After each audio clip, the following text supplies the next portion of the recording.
नमस्कार दोस्तों, स्वागत है आपका अपना क्लास ओनली फॉर स्टडी में।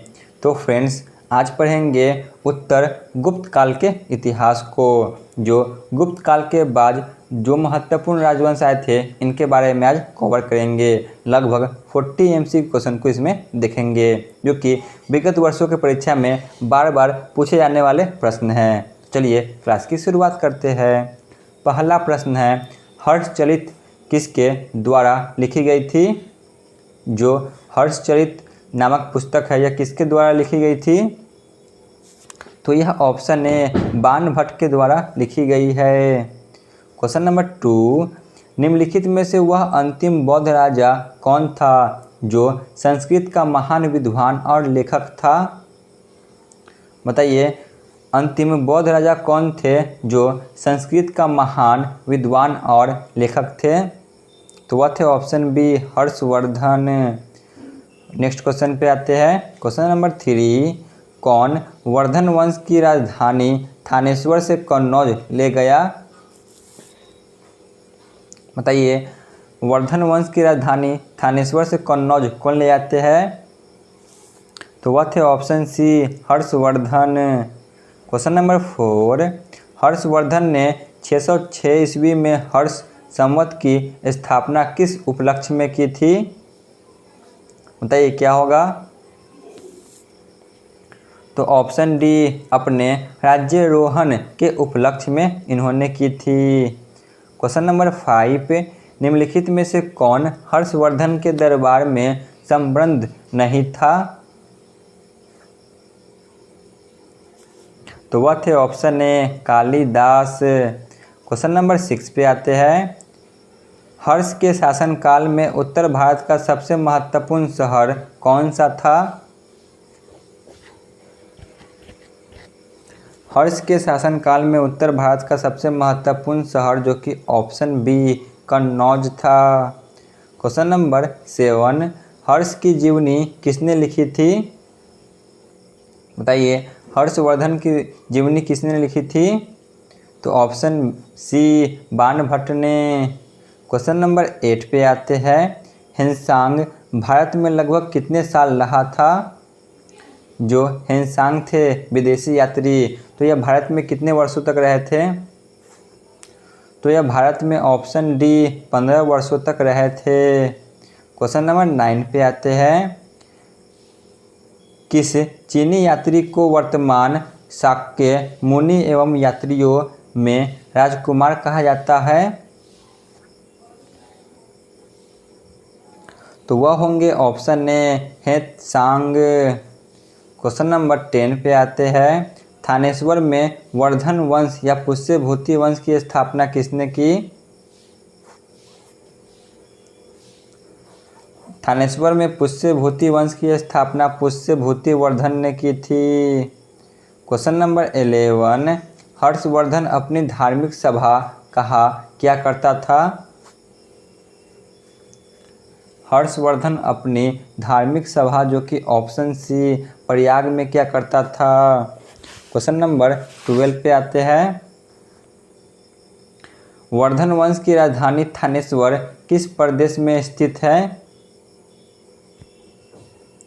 वर्धन वंश की राजधानी थानेश्वर, जो कि ऑप्शन डी हरियाणा में स्थित है। क्वेश्चन नंबर 13, हेनसांग के सम्मानार्थ एवं महायान धर्म के प्रचारार्थ हर्षवर्धन ने कहा महासभा का आयोजन 643 ईस्वी में करवाया था? तो वह है ऑप्शन ए कन्नौज में करवाया था। क्वेश्चन नंबर 14 पे आते हैं। कुंभ मेला को प्रारंभ करने का श्रेय किसे दिया जाता है? कुंभ मेला को प्रारंभ करने का श्रेय ऑप्शन बी हर्षवर्धन को दिया जाता है। क्वेश्चन नंबर 15 पे आते हैं। हर्षवर्धन की बहन राजश्री का विवाह किसके साथ हुआ था? हर्षवर्धन की बहन राजश्री का विवाह ऑप्शन सी मुखरी नरेश गृहवर्मा से हुआ था। क्वेश्चन नंबर 16 पे आते हैं। निम्नलिखित में से किसने नालंदा विश्वविद्यालय को 100 ग्रामों का आय दान स्वरूप दिए थे? तो वह था ऑप्शन डी हर्षवर्धन ने।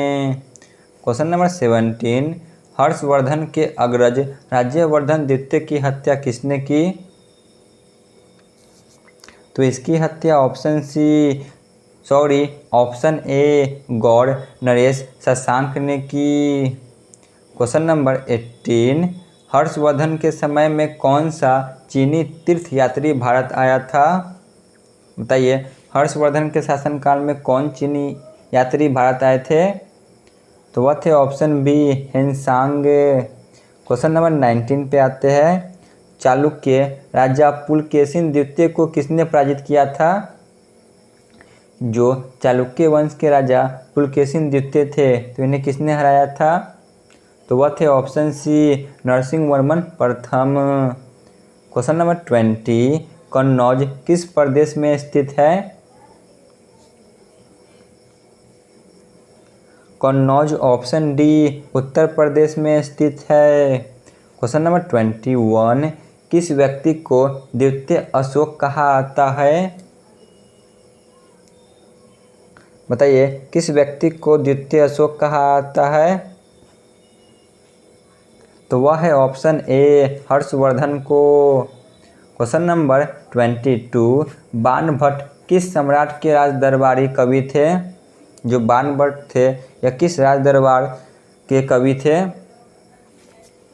तो वह थे option B Harshvardhan. Question number 23, कवि बाणभट्ट कहाँ का निवासी था? कवि बाणभट्ट जो कि थानेश्वर का निवासी था। क्वेश्चन नंबर 24 पे आते हैं। नागानंद का रचनाकार कौन था? बताइए, नागानंद का रचनाकार कौन था? तो वह थे option D Harshvardhan. Question number 25, हर्ष एवं पुलकेशिन द्वितीय के मध्य हुए संघर्ष की जानकारी कहाँ से मिलती है? हर्ष एवं पुलकेशिन द्वितीय के मध्य हुए संघर्ष की जानकारी हमें ऑप्शन ए ऐहोर अभिलेख से मिलती है। क्वेश्चन नंबर 26, प्रतापशील हुन हरिण केसरी महाराजा धीराज नामक उपाधियां निम्न में से किसकी थी? तो यह उपाधि ऑप्शन भी ये सभी प्रभाकर वर्धन की उपाधि थी। क्वेश्चन नंबर 27, सम्राट हर्ष ने अपनी राजधानी थानेश्वर से कहाँ स्थानांतरित की थी? इन्होंने अपनी राजधानी ऑप्शन जो कि सी कन्नौज स्थानांतरित की थी। क्वेश्चन नंबर 28, सक्कोल तराथनाथ किसे कहा गया है? तो यह ऑप्शन डी हर्षवर्धन को कहा गया है। क्वेश्चन नंबर 29 पे आते हैं। हेनसांग ने किसे शिलादित्य कहा है? हेनसांग ने शिलादित्य ऑप्शन ए हर्षवर्धन को कहा है। क्वेश्चन नंबर 30 पे आते हैं। गुर्जरों को किस शासक ने पराजित किया? गुर्जरों को ऑप्शन जो कि बी हर्षवर्धन ने पराजित किया था। क्वेश्चन नंबर नेक्स्ट पे आते हैं 31 पे। गुप्त वंश के ह्रास के पश्चात उत्तर भारत में बड़े भाग का पुनर्गठन किसने किया? तो वह थे option C Harshvardhan. Question number 32 पे आते हैं। बंगाल का कौन सा शासक हर्ष का समकालीन था? तो वह थे ऑप्शन डी शशांक जो कि बंगाल का शासक था।